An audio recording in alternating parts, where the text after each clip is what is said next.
Welcome to our lesson on the Frenet-Serret frame. This is a fundamental concept in differential geometry that helps us understand the local behavior of curves in three-dimensional space. The Frenet-Serret frame, also known as the TNB frame, is a moving coordinate system that follows a curve through three-dimensional space. It consists of three mutually perpendicular unit vectors, the tangent vector t, the normal vector n, and the binormal vector b. Together, these vectors form a local coordinate system at each point along the curve, helping us analyze the curve's geometry. Let's start with curve parameterization. We represent a curve in three-dimensional space using a vector function r of t, which gives us the coordinates x of t, y of t, and z of t for each value of the parameter t.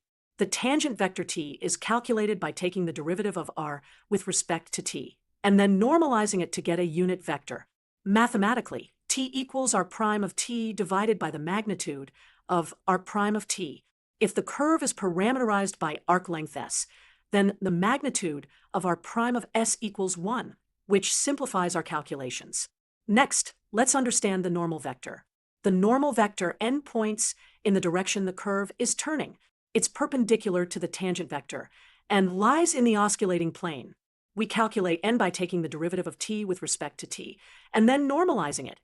N equals t prime of t divided by the magnitude of t prime of t. Geometrically, if we imagine moving along the curve, the normal vector points toward the center of curvature.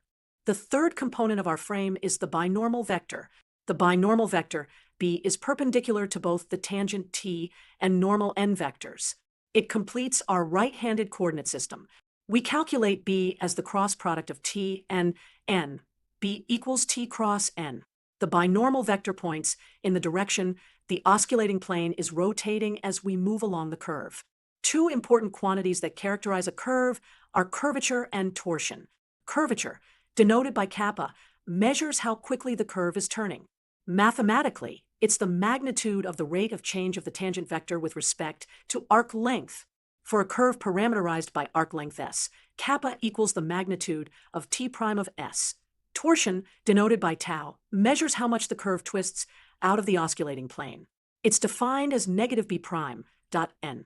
Finally, let's explore the Frenet-Serret formulas, which describe how our TNB frame changes as we move along the curve.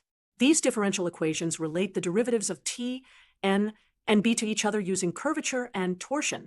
T prime equals kappa times n prime equals negative kappa times t plus tau times b prime equals negative tau times n. We can also write these equations in matrix form. In summary, the Frenet-Serret frame provides us with a powerful tool for analyzing curves in three-dimensional space. We've learned about the tangent vector t, which points in the direction of motion, the normal vector n, which points in the direction of turning, the binormal vector b, which is perpendicular to both t and n, curvature kappa, which measures bending, torsion tau, which measures twisting, and the Frenet-Serret formulas that relate all these quantities. These concepts are fundamental in differential geometry and have applications in physics, computer graphics, robotics, and many other fields.